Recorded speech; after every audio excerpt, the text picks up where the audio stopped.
Radhe GS classes में आपका स्वागत है। आज के क्लास में भारत के तटीय राज्य एवं समुद्री सीमा से संबंधित सभी इम्पोर्टेंट क्वेश्चन को हम लोग यहाँ पे सॉल्व करेंगे, देखेंगे। चलिए हम लोग अपने क्लास को स्टार्ट करते हैं।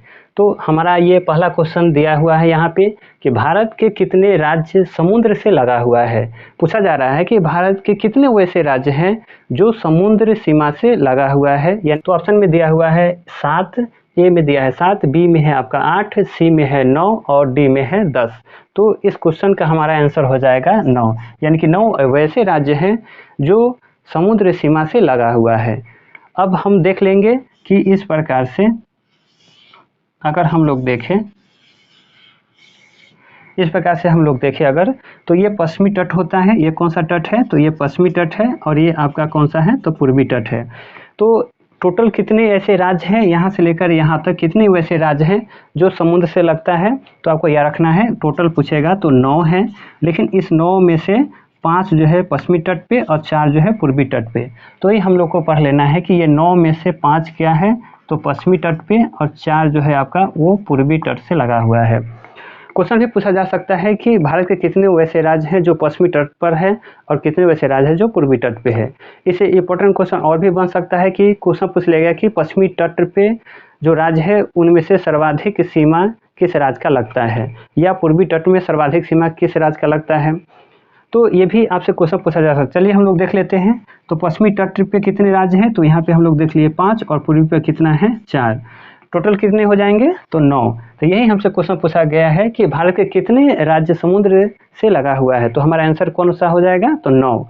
और एक्स्ट्रा याद रखना है 5 पूर्वी तट पश्चिमी तट पे और 4 जो है वो पूर्वी तट पे। चलिए हम अब नेक्स्ट क्वेश्चन देखते हैं। क्वेश्चन नंबर 2 है, भारत के सबसे लंबी तट रेखा वाला राज्य है। इसमें पूछा जा रहा है कि भारत के सबसे लंबी तट रेखा वाला राज्य कौन से हैं। तो आप जानते हैं टोटल कितने हो गए? 9। तो इसमें से पूछा जा रहा है कि सर्वाधिक जो तट है वो किस राज्य का है। तो आप देख रहे हैं ऑप्शन में दिया हुआ है, ए में महाराष्ट्र, बी में केरल, सी में गुजरात और डी में है पश्चिम बंगाल। तो इसका आंसर हो जाएगा गुजरात। ये जो देख रहे हैं ये आपका गुजरात है और यही सर्वाधिक सीमा वाला तटीय राज्य है। यानी तटीय राज्य सर्वाधिक सीमा वाला कौन सा है? तो गुजरात। ये नंबर 1 है। ये कौन सा है? नंबर 1। तब का आंसर कौन सा हो गया? गुजरात। यहाँ जो डी दिया हुआ है पश्चिम बंगाल, ये आपका दूसरा, ये क्वेश्चन पूछा जाए तो ये आंसर हो जाएगा दूसरा सबसे क्या होगा? तो छोटा। पहला नहीं, कौन सा? तो दूसरा सबसे छोटा जो तट वाला राज्य है वो कौन सा है? तो पश्चिम बंगाल है। लेकिन पहला पूछ ले तो आपको यह रखना है पहला कौन सा है? तो वो है गोवा। यानी सबसे कम सीमा किस राज्य का लगता है? तो गोवा का। और सबसे ज़्यादा पढ़ लिए कौन सा? तो गुजरात का। लेकिन क्वेश्चन पूछ ले आपसे कि दूसरा सबसे कम तट सीमा वाला राज्य कौन सा है, तो आपको याद रखना है पश्चिम बंगाल। चलिए अब हम लोग देख लेते हैं नेक्स्ट। यहाँ पे क्वेश्चन नंबर 3 है हमारा कि तमिलनाडु और आंध्र प्रदेश के तट का नाम क्या है। जो तमिलनाडु और आंध्र प्रदेश है उसके तट का नाम क्या है। तो आप जानते हैं कि यहाँ पे कौन से राज्य हैं? तो वो आपका तमिलनाडु है और यहाँ से लेकर यहाँ तक कौन है? तो ये आंध्र प्रदेश है। इसी तट का नाम पूछा जा रहा है। तो यहाँ पे देख लेंगे ऑप्शन ए में दिया है कोरोमंडल तट, बी में दिया है मलाबार तट, सी में दिया है उत्तरी सरकार तट और डी में दिया है कोकण तट। तो हमारा आंसर यहाँ पे हो जाएगा कौन सा? तो आपको याद रखना है कोकण यानी कोरोमंडल तट। इसका आंसर कौन सा हो जाएगा? कोरोमंडल तट। और यहीं पे ये है कोरोमंडल तट। तो आपको ये याद रख लेना है। क्वेश्चन नेक्स्ट है हम लोग का 4 नंबर में है कि पूर्वी तटीय मैदान का एक अन्य नाम क्या है। पूर्वी तटीय जो मैदान है ये कौन सा है? तो पूर्वी तटीय पूरा मैदान है, ये पूर्वी तटीय वाला है। तो इसका क्वेश्चन पूछा जा रहा है कि अन्य नाम यानी कि दूसरा नाम, अन्य नाम पूछा रहा है कि दूसरा नाम क्या है। तो ऑप्शन देखिए क्या है। ए में दिया है कोकण तटीय मैदान, बी में है मालाबार तटीय मैदान और सी में है कोरोमंडल तटीय मैदान और डी में है गुजरात मैदान। तो आपका आंसर यहाँ पे कौन सा हो जाएगा? तो कोरोमंडल तटीय मैदान, जो आप अभी भी देखे थे यहाँ। नेक्स्ट हमला का क्वेश्चन है 5वां, भारत के पश्चिमी तटीय मैदान के उत्तरी भाग को अन्य किस नाम से जाना जाता है। अब यहाँ पे देखिए कौन सा पूछा जा रहा है? पश्चिमी तटीय मैदान। यहाँ पे पूछा जा रहा था अन्य दूसरा मैदान, ये पूर्वी तटीय मैदान का। यहाँ पे पूछा जा रहा है कि पश्चिमी तटीय मैदान के अन्य किस नाम से जाना जाता है। तो ये आप जानते हैं कि कौन सा है? ये पश्चिमी तटीय मैदान है। इसे अन्य किस नाम से जाना जाता है। तो लिखा पहला ऑप्शन में दिया है यहाँ कर्नाटक तट और 2 में है मलाबार तट, 3 में है कोकण और 4 में है कोरोमंडल तट। तो ये हमारा आंसर हो जाएगा कोकण तट। ये हमारा क्या आंसर हो जाएगा? कोकण तट। तो आपको जानना है कोकण तट जो है वो यहाँ से स्टार्ट होता है और वो ये स्टार्ट होकर कहाँ तक चला जाता है? तो आप जानते हैं ये गोवा तक जाएगा। ये सारे कौन सा हो जाता है? कोकण तट। क्वेश्चन नंबर हमारा 6 है, देख रहे हैं यहाँ पे, मनार की खाड़ी किसके तट के साथ अवस्थित है? क्वेश्चन पूछा जाए कि मनार का जो खाड़ी है वो किसके तट के साथ स्थित है? ऑप्शन दिया है तमिलनाडु, केरल, कर्नाटक और आंध्र प्रदेश। इसमें आपका आंसर कौन सा हो जाएगा? तो तमिलनाडु। डायरेक्ट क्वेश्चन पूछा जाता है कि मनार की खाड़ी किस राज्य में है, तो आपको याद रखना है तमिलनाडु। उसी क्वेश्चन को यहाँ पे थोड़ा उल्टा करके दिया गया है कि मनार की खाड़ी किसके तट के साथ अवस्थित है, तो तभी इसका आंसर कौन सा हो जाएगा? तमिलनाडु। तो ये जो तमिलनाडु देखते हैं यहीं पे कौन सा है? तो यहाँ पे यह स्थित है मनार की खाड़ी, जो कहाँ पड़ेगा? तमिलनाडु में। नेक्स्ट हमारा क्वेश्चन है 7वां, कोरोमंडल समुद्री तट किस राज्य में अवस्थित है? क्वेश्चन पूछा जा रहा है कोरोमंडल समुद्री तट किस राज्य में अवस्थित है? ऑप्शन है केरल, बी में है महाराष्ट्र, सी में है तमिलनाडु और डी में है गुजरात। अभी ये क्वेश्चन पूछ लिया है कोरोमंडल तट, अभी हम बता रहे थे। आपका आंसर कौन सा हो जाएगा? तमिलनाडु। डायरेक्ट क्वेश्चन पूछेगा कि कोरोमंडल समुद्री तट जो है वो किस राज्य में है, तो आपका आंसर कौन सा हो जाएगा? तो वो तमिलनाडु है। नेक्स्ट हम लोग देख लेते हैं, निम्न में से किसे सह्याद्री पर्वतमाला भी कहा जाता है? यानी कि क्वेश्चन पूछा जा रहा है कि किसे सह्याद्री पर्वतमाला भी कहा जाता है, तो आपको यहाँ पे याद रखना है। ऑप्शन ए में दिया है पूर्वी घाट, बी में पश्चिमी घाट और सी में शिवालिक पहाड़ी और डी में है विंध्य पर्वत। तो आपका आंसर यहाँ पे हो जाएगा पश्चिमी घाट। आप जानते हैं ये पश्चिमी घाट है टोटल, और इसी पश्चिमी घाट को कहा जाता है सह्याद्री पर्वतमाला। अब जानते हैं कि ये पश्चिमी घाट यहाँ से जो स्टार्ट होगा वो आपका कहाँ तक जाएगा? तो ये तमिलनाडु तक जाएगा, यानी कि ये पूरे जो सीमा कहलाता है सह्याद्री पर्वतमाला का सीमा हो जाता है। चलिए हम लोग अब नेक्स्ट देख लेते हैं। 9 कह रहा है कि पूर्वी तट का सर्वाधिक सीमा वाला राज्य कौन सा है? फिर आपसे क्वेश्चन पूछा गया है कौन सा? तो ये पूर्वी तट। पूर्वी तट पे सर्वाधिक सीमा वाला राज्य कौन सा है? ऑप्शन में दे रखा है महाराष्ट्र ए में, बी में दिया है आंध्र प्रदेश, सी में दिया है तमिलनाडु और डी में दिया है गोवा। तो पूर्वी तट पर सर्वाधिक सीमा वाला जो राज्य है वो आपका है आंध्र प्रदेश। कौन सा होगा? आंध्र प्रदेश। देखिए यहाँ कंसेप्ट के साथ आप बेसिक क्लास में समझ चुके हैं और उस कंसेप्ट को क्लियर करके हमेशा के लिए आप रखेंगे। पूर्वी तट पर कितने राज्य बताया गया है? तो आपको याद रखने हैं 4, और इसमें से क्वेश्चन पूछा जा सकता है कि पूर्वी तट का सर्वाधिक सीमा वाला राज्य कौन सा है, जो अभी आपके पूछा गया है। तो उसका आंसर कौन सा है? आंध्र प्रदेश। पूर्वी तट का दूसरा सर्वाधिक सीमा वाला राज्य भी पूछा जा सकता है। इसी प्रकार से पश्चिमी तट का सर्वाधिक सीमा वाला राज्य पूछा जा सकता है, या क्वेश्चन पूछा जा सकता है कि पश्चिमी तट का सबसे कम सीमा वाला राज्य कौन सा है। यानी कि इसे बहुत सारे प्रकार से क्वेश्चन को पूछा जा सकता है। ये सारे कंसेप्ट को आप क्लियर करके रखेंगे। चलिए तो हम लोग जान गए कि पूर्वी तट जो ये हमारा है इस पे सर्वाधिक सीमा वाला राज्य कौन सा है, तो आप देख लीजिए कि वो आंध्र प्रदेश है। ये जो महाराष्ट्र है ये आपका कौन सा हो जाएगा? तो ये चौथे नंबर का है। देखिए चलिए हम लोग देख लेते हैं यहाँ भारत का क्वेश्चन नंबर यानी 10 है। क्वेश्चन नंबर हमारा कौन सा है? 10वां है कि भारत का दूसरा सर्वाधिक सीमा वाला राज्य कौन सा है।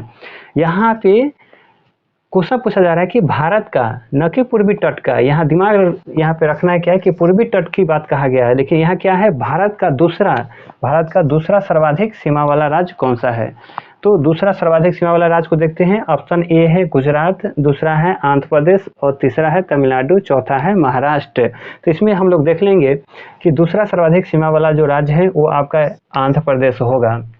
क्वेश्चन पूछा गया है पूर्वी तट का, 9 में देखेंगे कि पूर्वी तट का सर्वाधिक सीमा वाला राज्य, तो तब भी आपका आंसर कौन होगा? आंध्र प्रदेश।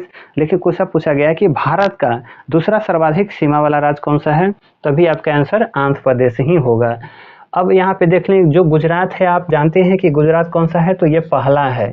यानी कि भारत का सर्वाधिक सीमा वाला राज्य कौन सा है, तो आपको याद रखना है गुजरात। दूसरा पूछ लिया जाए तो आंध्र प्रदेश, और तीसरा पूछा जाए तो आपको याद रखना है तमिलनाडु। ये कितने नंबर का है? तो ये तीसरे नंबर का है। तीसरा सर्वाधिक सीमा वाला राज्य कौन सा है? तो तमिलनाडु है। और ये जो महाराष्ट्र है ये आपका चौथे सीमा वाला राज्य है, यानी कि चौथा जो है सर्वाधिक सीमा वाला राज्य कौन सा है, तो आपको याद रखना है महाराष्ट्र। आप जानते हैं कि सबसे कम पूछा जाए तो वो गोवा है ही। तो इस प्रकार से ये सभी आंसर पे याद रखेंगे, यहाँ पे समझ के रखेंगे। नेक्स्ट हमारा क्वेश्चन है क्वेश्चन नंबर 11 कि हिंद महासागर से सटे राज्य हैं। अब क्वेश्चन पूछा गया है कि यहाँ आप जानते हैं कि अरब सागर है, ये कौन सा है, तो अरब सागर ये है आपका बंगाल की खाड़ी, और यहाँ पे है हिंद महासागर, ये जो हिंद महासागर है। तो इसी से क्वेश्चन पूछा गया यहाँ पे कि हिंद महासागर से सटे राज्य हैं, यानी कि हिंद महासागर से कौन से राज्य भारत का जो है वो सटा हुआ है।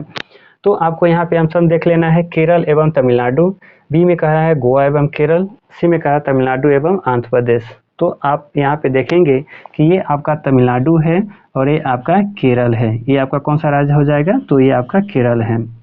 तो आप देख रहे हैं कि ये केरल और ये तमिलनाडु दोनों का सीमा किससे लग रहा है, तो हिंद महासागर से। तो यही हमारा आंसर कौन सा हो जाएगा, तो केरल एवं तमिलनाडु। अब हम ढूंढ लेंगे हमारा आंसर कौन सा जाएगा, पहला केरल एवं तमिलनाडु, इन दोनों राज्य का सीमा किससे लगता है, तो हिंद महासागर से। चलिए हम लोग नेक्स्ट क्वेश्चन को देखते हैं। क्वेश्चन नंबर आपका 13 है, सॉरी क्वेश्चन नंबर आपका 12 है, कोंकण तट कहाँ से कहाँ तक स्थित है, यानी कहाँ से कहाँ तक है। तो आप जानते हैं कि ये पश्चिमी जो तट है, ये पश्चिमी जो तट है ये आपका सौराष्ट्र है। ये कौन सा है, यहाँ से लेकर ये सारे कौन सा है, सौराष्ट्र है। यहाँ पे हम लोग देख लेते हैं ये कौन सा है, तो ये सारे सौराष्ट्र हैं। और यहाँ से लेकर यानी कि ये दमन एवं दीव है, तो ये कौन है, यहाँ से लेके दीव से लेकर, ये दीव से लेकर कहाँ तक जाएगा, तो आप जानते हैं कि ये यहाँ पे ये कौन सा है, तो ये गोवा है। ये कौन सा है, गोवा है। ये आपका महाराष्ट्र है, ये गोवा है, और फिर कहें तो ये कर्नाटक है। इस प्रकार से बीच में कर्नाटक है। तो ये दमन से द्वीप से लेके कहाँ तक, तो गोवा तक। तो ये कौन सा है, तो ये गोवा है। यही दमन से लेके गोवा तक जो तट है उसका नाम कौन सा है, तो यही है कोंकण तट। तो आपसे क्वेश्चन पूछा गया है कि कोंकण तट कहाँ से कहाँ तक है। ऑप्शन देख ले हम लोग, ऑप्शन ए में दिया हुआ है गोवा से कोचीन, बी में है गोवा से दीव, सी में है गोवा से दमन, और डी में है गोवा से मुंबई। तो आप देख लेंगे कौन सा यहाँ पे हो जाएगा, तो गोवा से दीव आपका क्या हो जाएगा, तो आंसर हो जाएगा। ये कौन सा आंसर हो जाएगा आपका, तो ये ऑप्शन हो जाएगा आंसर गोवा से दीव। तो ये दमन, यहाँ पे दमन है और यहाँ पे कौन है, दीव। तो यही दीव से स्टार्ट होकर गोवा तक जाता है, जिसका नाम कौन सा है, तो ये कौन सा, कोंकण तट। और ये कौन सा है, तो ये सौराष्ट्र तट है। ये सौराष्ट्र है जो गुजरात में पड़ता है। तो इसी प्रकार से आपका आंसर गोवा हो जाएगा। क्वेश्चन आगे है क्वेश्चन नंबर 13 है कि भारत की प्रादेशिक जल सीमा यानी कि टेरिटोरियल वाटर समुद्र तट से कितने समुद्री मील तक है। यहाँ आपको ऑप्शन में दिया हुआ है, ऑप्शन ए में है 12 मील, बी में है 24 मील, सी में है 111 मील, और डी में है 200 मील। तो इसका आंसर हो जाएगा 12 मील, या 12 नॉटिकल मील भी दिया रहता है कहीं कहीं। तो आपको यह रखना है कितना हो जाएगा, तो 12 मील। अब यहाँ से दो क्वेश्चन और पूछा जाता है। एक क्वेश्चन तो आप देखिए प्रादेशिक जल सीमा पूछा गया, तो आपको याद रख लेंगे 12 मील। अब क्वेश्चन पूछा जाएगा आपसे कि संलग्न क्षेत्र कितना है, यानी कि भारत का जो समुद्र तट है उससे कितना आगे संलग्न क्षेत्र है। तो आपको संलग्न क्षेत्र के बारे में पूछा जाए तो आपको याद रखना है 24 समुद्री मील। और अनन्य आर्थिक क्षेत्र पूछा जाए तो आपको यह रखना है 200। इसको कहेंगे अनन्य आर्थिक क्या कहलाता है, क्षेत्र। अनन्य आर्थिक क्षेत्र कितना हो जाएगा, तो 200 मील। अब क्वेश्चन हम लोग देख लेते हैं कौन सा, क्वेश्चन नंबर 14, भारत का सबसे लंबा समुद्र तट कौन सा है। हमें यहाँ पे देखना है कि भारत का सबसे लंबा समुद्र तट कौन सा है। ए में है चपोरा, बी में है अक्साई, सी में है दीव, और डी में है मरीना। यही मरीना जो है भारत का सबसे क्या है, तो लंबा समुद्र तट है। इसकी लंबाई है 13 किलोमीटर। ये 13 किलोमीटर है, जो कहाँ पड़ेगा, तो चेन्नई। ये कहाँ पड़ेगा, तो चेन्नई। अब क्वेश्चन आगे है, निम्नलिखित में से कौन सा तट पश्चिमी तट का भाग नहीं है। आप दिया हुआ है कठियावाड़ तट, कोंकण तट, मलाबार तट और कोरोमंडल तट। तो आप जानते हैं कि ये कोरोमंडल तट जो है वो कहाँ है, तो आप जान चुके हैं कि ये तमिलनाडु में है, जो आंध्र प्रदेश और तमिलनाडु के सीमा को बनाता है, यानी कि सीमा बनाता है। तो आपका कोरोमंडल तट क्या हो गया, तो ये आंसर हो गया। यहाँ पे दिया है कठियावाड़ तट, या इसी को कहा गया है सौराष्ट्र तट। तो आप तो यहाँ पे देख लेंगे इसको।